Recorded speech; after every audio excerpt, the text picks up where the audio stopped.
ఆయనను ఎరుగని వారు మొదటి వారైతే, రెండవ వారు ఆయనను అవసరత ఎరిగి ఆయనను అంగీకరించని వారు.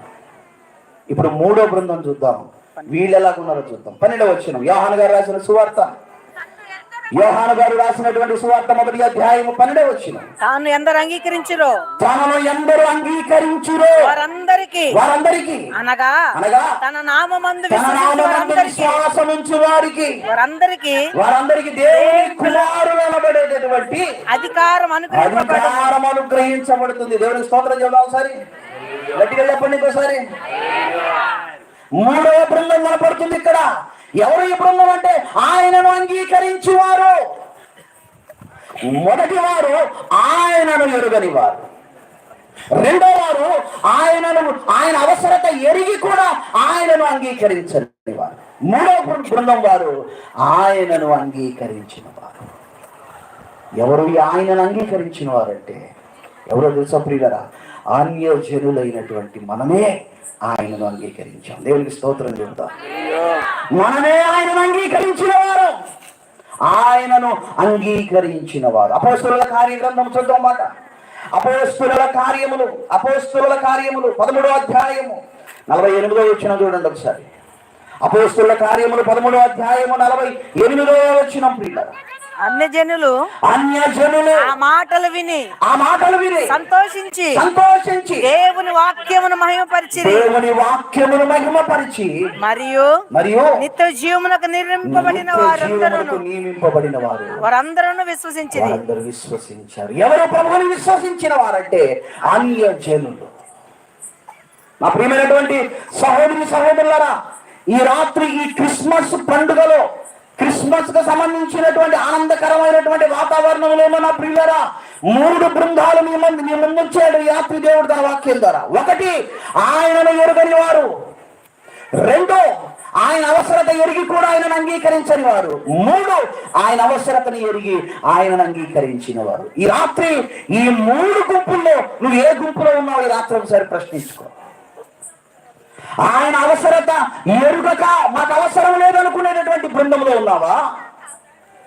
యేసుక్రీస్తు వారి యొక్క అవసరత నువ్వు ఎరిగి కూడా, ఇంతకు యేసుక్రీస్తు వారి అవసరత ఏమిటి అంటే ఈ ప్రపంచానికి యేసుక్రీస్తు వారి అవసరత ఉంది. ఎందుకో తెలుసా? మనుషులందరూ కూడా పాపం అనేటటువంటి సమస్యల్లోకి వెళ్ళిపోయారు. మనుషులందరూ పాపం అనే సమస్యలో చిక్కుకొని ఉన్నారు. అప్పుడు సమస్యలు ఉన్నాయి, ఆర్థికపరమైన సమస్యలు ఉన్నాయి, అనారోగ్యపరమైన సమస్యలు ఉన్నాయి, ఇలా భౌతికమైనటువంటి అనేక సమస్యలున్నా ఈరోజు మనుషులకు ఉన్నటువంటి అతిపెద్ద సమస్య పాపం అనే సమస్య. ఈ పాపం అనే సమస్యలోకి మనుషులందరూ వెళ్ళిపోయారు. వాళ్ళు వీళ్ళని లేదు, ఏ భేదము లేదు, అందరూ పాపము చేసి అందరూ ఏ భేదము లేదు, అందరూ పాపము చేసి పొందలేకపోవచ్చు. అందరూ పాపము చేశారంటే ఇప్పుడు మనుషులు పాపం అనే సమస్యలో ఉన్నారు. పాపం అనే సమస్య. మరి పాపం అనే సమస్యకు పరిష్కారం ఎక్కడ లభిస్తుంది? పాపం అనేటటువంటి సమస్యకు పరిష్కారం ఎవరు ఇవ్వాలి?